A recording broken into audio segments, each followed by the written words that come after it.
Hello everyone, welcome back to the channel. Hope you are doing well and fine, and in today's video I'll be showing you fix Sephora gift card not working. So without wasting any time, let's just jump right on the video and make sure to watch this video till the end and follow the steps as well. In order to fix Sephora gift card not working, what you can do first is check gift card status. Make sure the gift card is active and not expired, and verify the balance on the card, and double check the gift card number and PIN are entered correctly.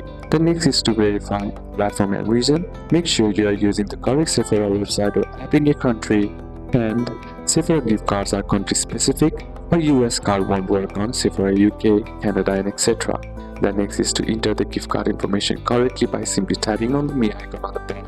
Then inside, under accounts, select payments or gift card or redeem. Then once you're inside there, enter the gift card number exactly as print and include the PIN or security code if the card has one, and avoid spaces or typos, and check it has been redeemed or not. You can also check payment requirements as well. If your purchase exceeds the gift card balance, you must provide another payment method for the remaining amount. Some online systems won't allow checkout without a secondary payment method. So these are a couple of steps that you can apply, and that's it for today's video guys. Hope this video was useful to you. Leave a like if it did, comment down any questions that you have, and see you soon on the next one.